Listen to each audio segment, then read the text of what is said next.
Prototyping in HCI. Prototyping involves creating interactive mock-ups of user interface to gather feedback and test design concept.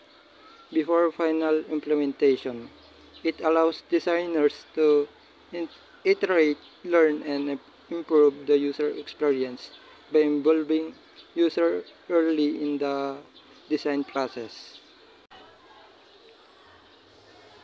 Conclusion and future direction.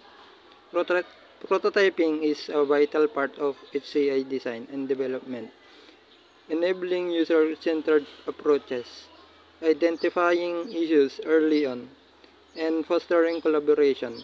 As technology advances, prototyping methodologies will continue to evolve, leading to more seamless and intuitive user experience. This encourages designers to embrace new tools and methods to create innovative and engaging computer systems.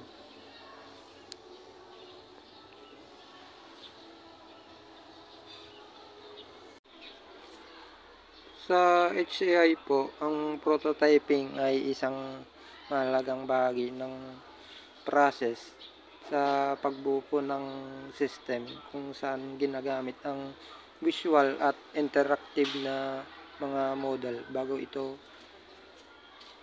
po ito i gagawin. Ito po ay nagbibigay daan sa mga designer at developer na suriin ang mga features at design bago po ito tuluyang gawin. Ang mga uri po ng prototyping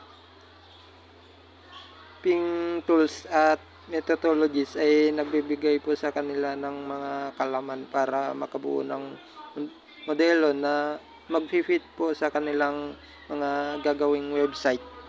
Sa madaling salita po, ang prototyping ay nagbibigay ng mas modern at user-friendly na system para sa HCI po.